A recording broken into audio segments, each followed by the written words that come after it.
ज्ञानेश्वर वचनामृत प्रास्ताविक. शीर्षक पहिले. ज्ञानेश्वरी रचनेचा स्थलकाल निर्देश. ज्ञानेश्वरी अध्याय 18वा. ओवी 1803 ते 1811. ऐसे युगी परिकळी आणि महाराष्ट्र मंडळी, श्री गोदावरीच्या कुली दक्षिणिली,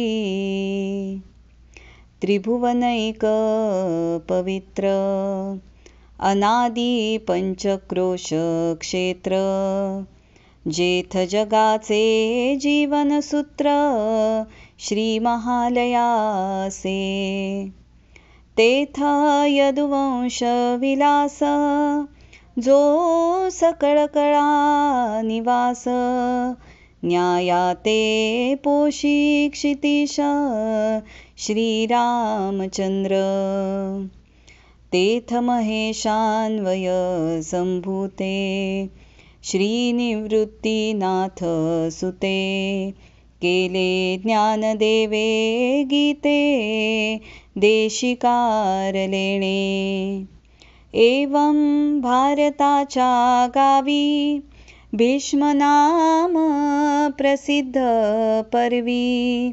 श्रीकृष्णार्जुनी बरवी कोठी जे केली, जे उपनिषदांचे सार सर्व शास्त्रांचे माहेर, परमहंसी सरोवर सेविजे जे, तिये गीतेचा कलश संपूर्ण अष्टादश, म्हणे निवृत्ती दास ज्ञानदेव, पुढती पुढती पुढती या ग्रंथ पुण्य संपत्ती, सर्व सुखी सर्वभूती संपूर्ण होईजे, शके 1212 तै टीका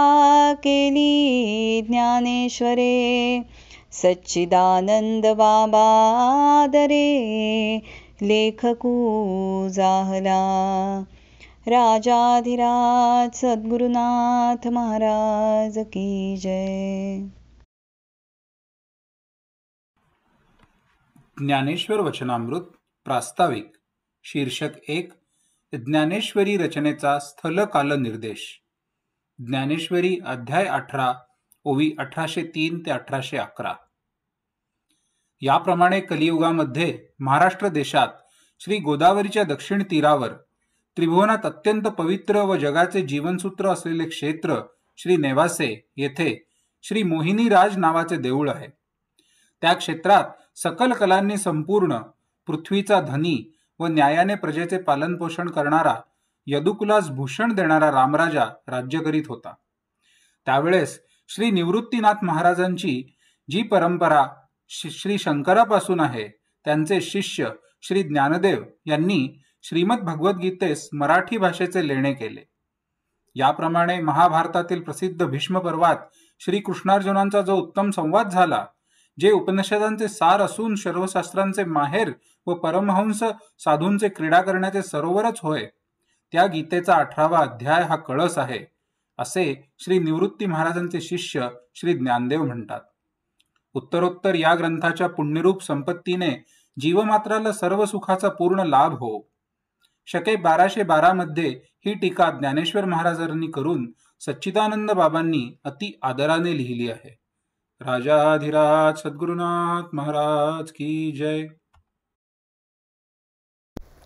Mysticism in Maharashtra, the Jnaneshwari. Place and time of the composition of the Jnaneshwari. Adhyay 18, OV 1803 to 1811. Jnaneshwar himself gives us the time and place of the composition of the Jnaneshwari at the end of his work. He tells us that in the domain of Maharashtra, on the southern bank of the Godavari, there is a temple of Mahalaya or Mohiniraj famous through all the worlds and the center of the life activity of the world. There, Ramachandra reigns, who is a descendant of Yadav lineage, the support of all arts and sciences, and a just ruler of the world. In his reign was the Gita dressed in the attire of Marathi by the disciple of Sri Nivrittinath, who carries back his spiritual lineage to the god Mahesh. This commentary was written by Jnaneshwar in the Shake year 1212, Sachidananda Baba having served as a devout amanuensis. It seems from this that the Jnaneshwari was written in the year 1290 AD. Till about 300 years later, the Jnaneshwari was handed down in the manuscript form from generation to generation of spiritual aspirants, thus necessitating many changes of reading and even accretions to and omissions from the original. It was not till Eknath took up the work of preparing an authenticated and careful text of the Jnaneshwari in the Shake year 1512, corresponding to the year 1590 AD, that the new era of the study of the Jnaneshwari might be said to have dawned. Eknath tells us, with full respect for the author and his work, that he undertook to prepare a correct text of the Jnaneshwari because, even though the work was extremely accurate originally, still it had become spoilt by changes of reading during the interim. It seems that Eknath did not tamper with the text at all. He only judiciously substituted correct readings here and there, and thus finally fashioned the work as we have it today. Anybody who adds a verse to the text of the Jnaneshwari, he says, would be thereby merely placing a coconut shell in a disk of nectar, implying thereby that nobody should be bold enough to add to the incomparable text of the Jnaneshwari. Rajadhiraj Sadgurunath Maharaj Ki Jai. Dnyaneshwar Vachanamrita Gurudev R.D. Ranade प्रास्ताविक number 1 Dnyaneshwari रचना का स्थान काल निर्देश। ज्ञानेश्वरी रचना का स्थान काल निर्देश। ऐसे कलयुग में विशेषतः महाराष्ट्र प्रदेश गोदावरी के दक्षिण भाग के तट पर त्रिभुवन में एकमेव पवित्र 5 कोस में बसी हुई अनादि बस्ती, जहां जग के जीवन सूत्र महालया या मोहिनी राज का मंदिर है, वहां यादव वंशी सकल कला निवास न्याय से पृथ्वीपालक रामचंद्र जी रहते हैं। वहां आदिनाथ के परंपरा से आए श्री निवृत्तिनाथ के शिष्य ज्ञानदेव ने गीता को मराठी भाषा में रचा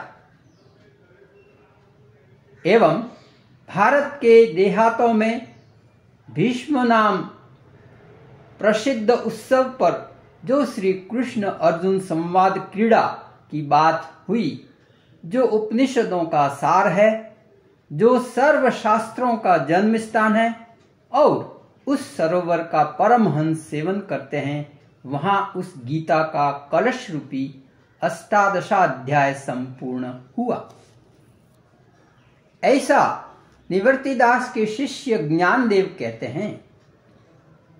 अधिक से अधिक इस ग्रंथ की पुण्य संपत्ति सकल सुखप्रद सर्वभूतों में प्रत हो जाए, ऐसे इस ग्रंथ को शक संवत 1212 में ज्ञानेश्वर महाराज ने टीका की थी और सच्चिदानंद बाबा ने इसे आदर पूर्वक लिखा था।